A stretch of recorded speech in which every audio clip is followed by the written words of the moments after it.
যার ওপর নির্ভর করে আমি এদিক থেকে ওদিক যাই, আর যার ওপর আমার এতটাই ভরসা যে আমাকে সঙ্গে নিয়ে গেলে ঠকাবে না আর 10 জনের মতো, তো তাকে তো পরিষ্কার পরিচ্ছন্ন রাখতে হবে। অনেক দিন থেকে সাইকেলটা ঠিকমতো পরিষ্কার করা হয়নি।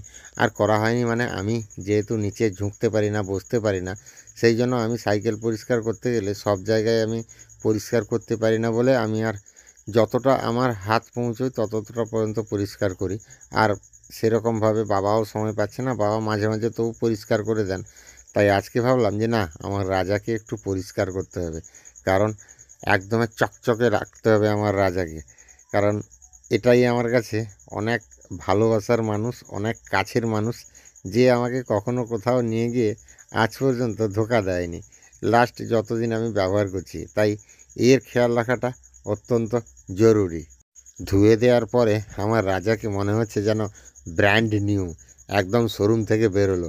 আর এদিকে একজন ভাই, সে বসে বসে এখানে খাচ্ছে আর মানে মজা করছে আর কি আমাদের সঙ্গে। যাই হোক, সাইকেল ধুয়ে এসে খিদা পেয়েছে, সকাল থেকে এক মুঠো খালি মুড়ি খেয়েছিলাম, একটা গ্যাসের ট্যাবলেট আজকে খেয়েছিলাম কারণ শরীরটা একটু ভালো যাচ্ছে না। আজকে পা ব্যথা করছে, ব্যথা কমার পেন কিলারও একটু খেয়েছি, কারণ গতকাল অমাবস্যা গেছে মানে আমাদের একটু সমস্যা যাবে, তো সেই জন্য একটা পেন কিলার খেয়েছিলাম। আর যেটা ব্যাপার হচ্ছে কি, দিয়ে খিদা পেয়েছিল প্রচুর, আর বাজার থেকে নিয়ে এসেছি, কিনে এনেছি ঘুগনি আর একটা বেগুনি। তো এই ঘুগনি বেগুনি দিয়ে মা স্নান করছেন, আমি ততক্ষণে মুড়ি বেড়ে নিয়েছি, ঘুগনি বেগুনি নিয়ে খেতে বসে পড়েছি। আমার একটা সিচুয়েশান চলছে, পারিবারিক নয়, কিছু সিস্টেম চলছে এরকম। জানি না কি হবে, ভবিষ্যৎ আমাদের খুবই খারাপ, কারণ হয়তো কোথাও না কোথাও প্ল্যান করা হচ্ছে আমাদের, কী বলবো বলতে পারছি না আর কি। যাই হোক, তো কী হবে ভবিষ্যতে জানি না। আর আজকে হয়তো দুপুরবেলা ভাত হবে না, কারণ একজনের ঘরে পুরো নেমন্তন্ন করছে, শ্রাদ্ধ বাড়িতে নেমন্তন্ন আছে, মহোৎসব, শ্রাদ্ধ বাড়িতে মহোৎসব হবে। গতকাল শ্রাদ্ধ শান্তি হয়েছে, আজকে মহোৎসব, তো সেই মহোৎসবে সবার সপরিবারে নেমন্তন্ন আছে। তো মা যদি যেতে পারেন তাহলে আমার জন্য প্রসাদ নিয়ে আসবে আর আমি খাবো, আর যদি না যেতে পারে তাহলে বাড়িতেই মা রান্না করবে, আমি আর মা খাবো, বাবা খেতে যাবেন খালি। তো যাই হোক, এখন আমি এই মুড়ি কটা খেয়ে নিই, তারপরে আজকে অনেক কাজ আছে, প্রচুর কাজ আছে। আর গতকাল তো দেখলে কি পরিস্থিতি গেল, কেবিল টেবিল কেটে গেছিলো, আজকে নাকি এক জায়গায় গাছ কাটা হবে, তো সেখানে যদি আজকে আবার কেবিল কাটবে তাহলে গেল, জানি না কী হবে। তো ভিডিওটা দেখতে থাকো কন্টিনিউ। মোটামুটি এতক্ষণে খাওয়া দাওয়ার ব্যাপার শুরু হবে, কারণ কি মা বাবা খেতে গেছিলেন, আমার জন্য নিয়ে এসছেন খাবার। মহোৎসব আজকে নেমন্তন্ন ছিল, আমি তো ভিডিওতে বলেছিলাম, তো সেখানে মা বাবা খেতে গেছিলেন আর আমার জন্য নিয়ে এসছেন খাবার। এবার হবে খাবার দাওয়া। মা উপরে তুলে ফেলো, এখানে তুলে করে বলবো কী কী এসছে দেখি। আচ্ছা, এদিকে ডাল, এই ঢাকনা লাগানো মানেই ডাল, ডাল বেশ অনেকটাই আছে ডাল। আর ডালটা মহোৎসবের ডালটা একটু সাদ্দুর করে দাও, মহোৎসবের ডালটাই তো হচ্ছে মেন। এটাতে আছে চচ্চড়ি, চচ্চড়ি আর পনিরের তরকারি।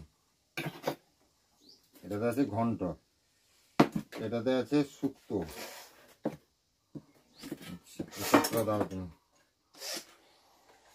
ডালটা তো আমি পুরোটাই নেবো। আরো কি বার করতে হবে নাকি? আচ্ছা আচ্ছা, চচ্চড়ি আর পনির, এটা চাটনি প্লেট না, এটা ঢাকনা লাগিয়ে রাখবে। আস্তে করে বার করো।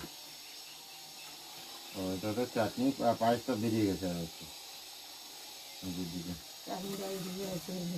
ওরকম থাক, ওরকম থাক, ওরকম থাক মা, ওরকম থাক, সেটা শেষে করে নেবো, সেটা এদিকে, সেটা এদিকে থাক। এখন এটা আলু ভাজা বেরোচ্ছে, কিন্তু এইদিকে সাইড হয়ে যাও তোমার, এদিকে। হ্যাঁ, এবার একটা হচ্ছে প্রসাদ, অন্ন প্রসাদ।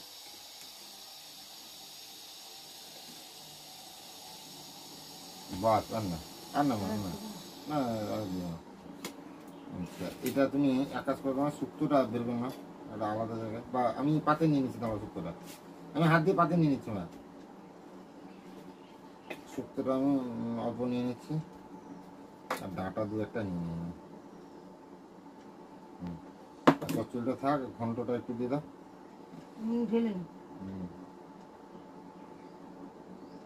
ঘন্টটা পড়ে গেল মা।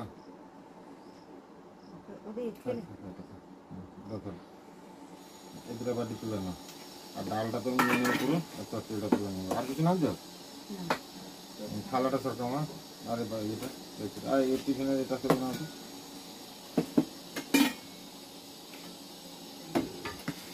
দেখতে পাচ্ছ আজকে খাওয়া দাওয়া একদম রাজকীয় খাওয়া দাওয়া। কতগুলো তরকারি আছে, আলু ভাজা, চচ্চড়ি, ডাল, কুমড়োর ঘন্ট, শুক্তো, পনিরের তরকারি।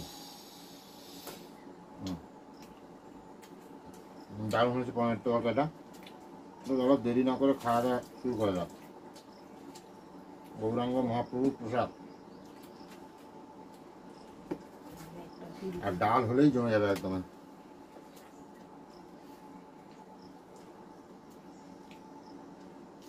আর চচ্চড়ি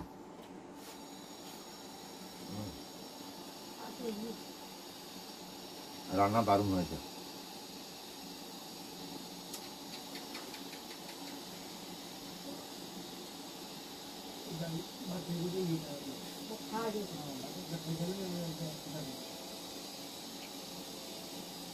ঘন্ট,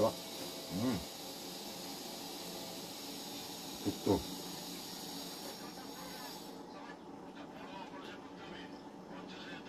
পনির, তো দারুণ খাওয়া দাওয়া।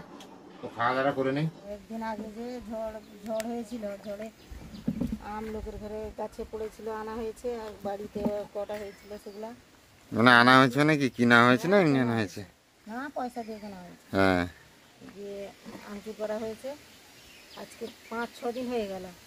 মানে এরকম জারানো ছিল নাকি? না, জারানো ছিল, রোদে দেওয়া হচ্ছে, এরকম চলছে। এখনো আরো 2-4 দিন দিতে হবে। আমচুর থেকে কতটা জল বেরিয়েছে নুন দিয়ে। আচ্ছা মা, কয়েক বছর আগে আমাদের ঘরে তো আমচুর করলে আমচুরগুলো একদম শক্ত শক্ত হতো। ইদানিং লাস্ট 2-3 বছর দেখছি আমচুরগুলো বেশ নরম নরম হচ্ছে। এটার প্রসেসটা কি? মানে তোমরা সাধারণত কি নুন দিয়েই ভিজিয়ে দিতে? নুন দিয়ে আম কেটে নুনে জারানো হতো, ফেলা হতো, জল থেকে তুলে জারানো হতো। মানে নুন দিয়ে একটা কৌটোর মধ্যে দেওয়া হয়, জারিয়ে দেওয়া হয়। সেটা থেকে যে জল বেরোয় তাতে আম সিদ্ধ হয় না, আর একটু মানে অন্য বাইরের জল দিতে হয়। আচ্ছা, দিলে সেই জলটা মরলে হ্যাঁ, পরপর ধীরে ধীরে মরবে, হ্যাঁ, মানে আমচুরটা নরম হয়। আমটাও মানে আমচুরটা একদম থলথলে থাকে, নরম থাকে, মানে যে কোনো সময় বার করলে নরম থাকে। আর এখনও এই আমচুরের প্রসেস, মানে আমচুর রেডি হতে অনেকটাই বাকি, কারণ মাত্র 2টো না 3টে রোদে দিয়েছে মা। এখনও অনেক, এই যে আমচুর ঢোকানোর পরে এরকম ঝাঁকিয়ে দিচ্ছে, নিচে জলটা আছে মাখিয়ে দিচ্ছে। একদম। আর কি জামিনা না জল আনতে আসা হয়েছে নাকি? এই তো জামিনা একটা 10 লিটার না, এটা 5 লিটারের ডিবা নিয়ে বেরিয়ে পড়েছে জল আনতে সরকারে। তো একটা জিনিস ভালো হয়েছে জামিনা না, সে মাঝখানে কী হয়েছিল বিকালের দিকে আর জল থাকতো না, এখন কিন্তু সারাদিন জল আছে। হ্যাঁ, বর্তমান জল আছে সারাদিন। ঠিক হয়ে গেছে, ঝড়ের পরে ঠিক হয়ে গেছে একা একাই। অসুখ ছেড়ে গেছে, না কই কেউ মিস্ত্রি আসেনি তো, অসুখ ছেড়ে গেছে, জাং ছেড়ে গেছে। যেটা সমস্যা হয়েছিল সমাধান হয়ে গেছে। আর আগে এই আমচুর জ্বালানো হতো কিন্তু মাটির হাঁড়িতে, এখন তো মাটির হাঁড়ি প্রায় উঠে গেছে, নাই একদম।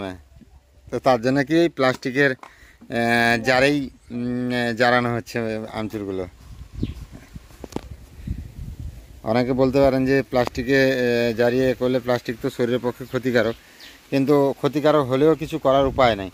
এছাড়া আর কোনো অপশান নেই কোনো কিছুতে জ্বালিয়ে রাখার মতন আর কি, কারণ স্টিলে তো রাখা যাবে না, নষ্ট হয়ে যাবে নুনের মোর্চা লেগে। স্টিল বা অ্যালুমিনিয়ামে কিছুতেই রাখা যাবে না, একমাত্র এই প্লাস্টিক ছাড়া বা মাটি। আর মাটির তো হাঁড়ি এখন পাওয়ার উপায় নেই কোনো। মা, এই আম থেকে আমচুর করতে টোটাল কতদিন খানিক সময় লাগে? আর 10 দিন সময় লাগে না, কিন্তু এই আমগুলো বেশি সময় লাগবে জানি না কেন কথা। এই আমগুলো তো পুরো শক্ত আম নয়, মানে ওই যে একদম আটিগুলো টাইট হয়নি এখনো, নরম আম আছে। নরম আম থাকার জন্য কি হয়েছে, আর বাতাসে পড়েছে, তার মানে একটু সময় লাগবে এগুলো হতে। আর এমনি পুরো পাকল আম হলে সেগুলো কিন্তু তাড়াতাড়ি হয়ে যেত। নিমফুল। ও মা, বাইরে তো বেশ ঝমঝম করে বৃষ্টি পড়ছে, এই ঠান্ডা ওয়েদার পড়েছে, কি রান্নাবান্না কি করবে রাতের খাওয়া দাওয়া? আর তো কারেন্ট ফারেন্ট তো কিছু নেই, মানে কোনো কিছু করার উপায় নেই। যাই হোক, এই যে ভিডিও করার লাইটটা ছিল বলে মাথা বেঁচে যাচ্ছে।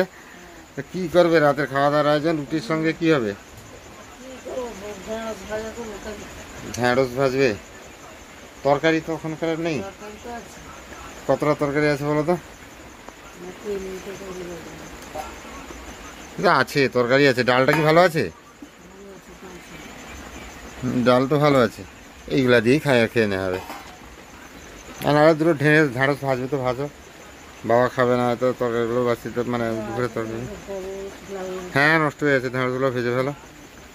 বৃষ্টি কিন্তু ভালো হচ্ছে, চারদিকে বৃষ্টি হচ্ছে। কলকাতা সব জায়গায় বৃষ্টি হচ্ছে বুঝলে মা। আজকেও হচ্ছে ভালো বৃষ্টি হয়ে যাচ্ছে। রুটি আজকে কটা রুটি হচ্ছে মা? 4, 4, 8, 9টা। 3 জনের 9টা রুটি। বেশি করে ফেলে না, মৎস্য হয়েছিল, একটা কম করলে তো চলতো। আচ্ছা, তো মা রুটি করুক অন্ধকারে। এই আলোটা জ্বালিয়ে দিয়েছি, এই আলোটা জ্বালিয়ে মা রুটি করছে, আর আমি ততক্ষণ একটু ভিডিও এডিটিং করে নিই। এখন মোটামুটি রাত 8:30টার মতো বাজে, আর এখনই মা সব কিছু খাওয়া রেডি করে ফেলছে, কারণ বাইরে হচ্ছে প্রচুর বৃষ্টি, বিজলি পড়ছে, মানে বাজ পড়ছে। এবার যদি কোনো কারণে কারেন্ট চলে যায় তাহলে খাওয়া দাওয়া সমস্যা হয়ে যায়। সেই জন্য মা রুটি করে ফেলেছে তাড়াতাড়ি, আর রুটি পেড়ে ফেলছে। আর দেখতে পাচ্ছ মহোৎসবের প্রসাদ আছে, মানে প্রসাদ বলতে তরকারিগুলো আছে। এখানে একটু শুক্তো আছে, এখানে একটু ঘন্ট আছে, আর উপরে একটু ডাল আছে। ওইটা দিয়ে আজকে রাতের ডিনার হবে। তো এই ঠান্ডা ঠান্ডায় ওয়েদার দিয়ে আজকে রাতে একটু ভালো মন্দ কিছু হলে জমে যেত বুঝলে তোমার। যা ঠান্ডা পড়েছে আবার মহোৎসব খাওয়া, সেটা না, আমি এমনি বলছি আর কি।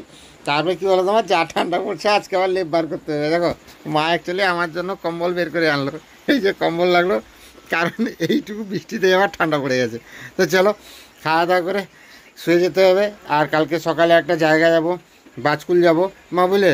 এই লাইটটা নিয়ে যাওয়ার কথা মনে করে দেবে, আর কী কী জিনিসগুলো আমি নিয়ে যাই সবগুলো মনে করে দেবে। তো তাড়াতাড়ি ঘুমিয়ে যেতে হবে, বাজকুল যাব।